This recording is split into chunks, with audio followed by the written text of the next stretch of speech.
Welcome back, everyone. Michael here with Offshore Citizen. Today I'm going to dive into a subject based on a conversation I was having with a client earlier today, and this is the subject of healthcare or medical treatments. Now, we often talk about taxes and saving money and making money, etc. on this channel, but the truth is, compared to health, none of that matters. If I'm in a situation where health is on the line, I do not give a shit what it costs. I don't care, whatever, especially if it's like family members or something. It's like, we're just going to take care of it. And the issue is not going to be taxes or any of these other things. This being said, there's a lot of opportunities to get very high quality treatment in countries for often a fraction the price of what you can get in some other countries. And so today I'm going to examine 5 places that I would say really stand out for being able to offer you really amazing medical treatments for a quite low cost compared to some other places. So this is going to be in no particular order. I have personally used a number of them, and the other ones I have friends who have used, and so I'm kind of basing it on that, as well as comparing to some other places that I've been that don't meet the standard. So let's dive in, and I will kind of give you the top ones. Before we go though, if you haven't already, please hit the subscribe button. Make sure you hit the all notifications bell. I really appreciate your subscription. If you'd like help with where to relocate, how to get second residencies, what residency program or citizenship is best for you, you'd like assistance getting a second passport, setting up a company, optimizing your corporate structure in order to pay the lowest legal amount of tax possible or protect your assets and plan for legacy or invest or whatever, please reach out to me. You can book a call, calendly.com/Michael-Rodsmer. There's a link in the description below, or send us a message to our websites, offshorecitizen.net and offshorecapitalist.com. All right, let's dive in. So the first place that I'm going to talk about is one that I've got personal experience with, which is Thailand. Okay, so Thailand is a place that actually I've been quite impressed with what you can get done there. Now, it's maybe not surprising. You see kind of the sex change operations that people undergo that it's like, wow, they must have some pretty good doctors, some pretty good facilities, etc.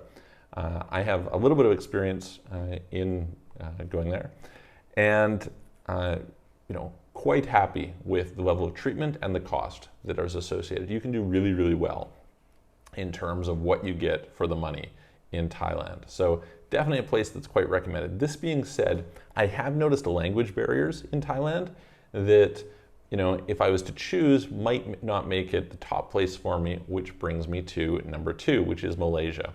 So Malaysia has, again, I've used Malaysia's medical system personally, and very good experiences. They offer quite a wide range of procedures and treatments, etc. Quite a host of doctors, great costs. Like, just in general, quite impressed with the value for the money, what it is that you get in terms of great service, etc. for again, a fraction of the cost of what you'll pay in various Western countries. And unlike Thailand, Malaysia is going to have English first language doctors, so that's fantastic. Following along that is one I haven't done personally, but I have some friends who have gone and used and been very, very happy with it, and I think deserves some credit for just the sheer number of doctors who are studying and the high quality of those doctors. And one of the things that I want to emphasize is sometimes people have this idea that these places are unsafe or unsanitary or something like that. This is completely false. First of all, often the doctors in these countries are Western educated. So, you'll have a doctor in Malaysia who went and was educated in UK or something like that. Additionally, very good service, often much better service than you're going to get in some other places, and I'll get to that when we kind of circle around the globe. But I had a friend who got very early experimental stem cell treatment in India, and again, what was the deal? This was just a treatment that was simply not available in the US or Canada. He's from Canada. He had multiple sclerosis, or has multiple sclerosis, so really horrible disease, and was very interested in something, and he had phenomenal improvement, like massive improvement in his condition. And that was a great example of something where you simply, not only was it a cost factor, that it was simply impossible to get that treatment in Canada or the US. And you had a very high-end doctor who was working, to test out these procedures, etc. And that was great. The ability to get stem cells as a treatment in a bunch of places is pretty cool. So India would be another one to look at. The environment, more dirty, etc., but inside the hospital, very good. And they have, great quality dental, great quality, all sorts of surgeries, etc. So lots of good options there. The next one, and I think this is, especially become noteworthy for medical aesthetics, is Turkey. But not just aesthetics. I had a close friend who was just getting eye surgery in Turkey very recently, and very impressed with the quality. I mean, there's a lot of hospitals. When you go there, you're going to see, there's just tons and tons of options. Billions of dollars have been poured in there. This person happened to be from Canada and commented, he's like, I choose the best eye doctor in my home city where I'm from, and they had more equipment and better equipment in Turkey than they had in Canada. So that kind of gives you some contrast. In addition, like I said, medical aesthetics, like lots and lots of experience, very, very famous for doing a great job, and again, happen to do it at low cost in Turkey. So I think that's another one that's worth mentioning. The last one, the fifth one, is Mexico.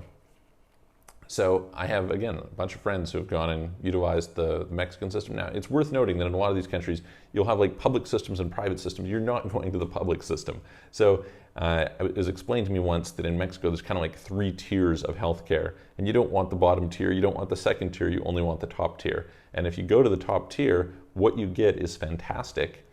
And the costs are really, really affordable compared to the alternative. I just had a friend who was, again, getting stem cell treatment in Mexico in the last week, and I happened to talking to another client who also said, hey, they had got some stem cell treatment and just had phenomenal results in Mexico. So again, the ability to get treatments that are actually really advanced, really cutting edge, very intelligent and well delivered, skilled doctors, etc., but being able to do it in an environment that you sometimes can't get these treatments elsewhere, or that you get them without waiting, right? This is one big thing, right? Sometimes you have these long waiting lines in places like UK and Canada. It's like you could be on a list for 4 years to get some surgery. Terrible. You can kind of expedite that process and do so at a very affordable cost. So I think that's really, really worth being aware of and recognizing that you can get some really, really great service there. Some places that I would say generally are not so good are Eastern EU countries. So for example, Bulgaria, when I was doing some research, some people were mentioning, Bulgaria. I would say Bulgaria is a terrible place to go for medical tourism, that sort of thing. And the reason is simply because you live in countries where people can leave and go to Germany, they can go to France, they can go to Switzerland and get much, much higher paying jobs. And so most of the best doctors leave. There are some great ones who stay, but just the natural pressure is to go away from these places. And so, although I had to personally have good experiences with the Bulgarian medical system, there's just kind of on a spectrum compared to some of these other places, I would say it's not on par. And so usually I would look for these places that have a lot of people, so you can have a lot of doctors who can be well trained. You get a lot of patients who are coming in, so that can elevate the quality. And you have kind of some constraint so that people aren't leaving so much like they would in some other areas. Another example is, although I think UAE is elevating quickly, they've improved a lot over the years. Generally speaking, I wouldn't typically say this is a great place to go if you're wanting to go and get good quality and value mixed. It's definitely improved a lot. It's definitely drawing in many more people. But that being said, usually it wouldn't be the first place where I'm thinking like, hey, listen, let's travel to here to get some sort of a treatment. So I hope that gives you some good ideas. If you have some personal experiences, I would love to hear them in the comments below. Let me know, hey, what are the places that you've really enjoyed or you've seen good service? What are the places that you've seen terrible experiences? And yeah, I'm going to look forward to seeing you guys on the next video.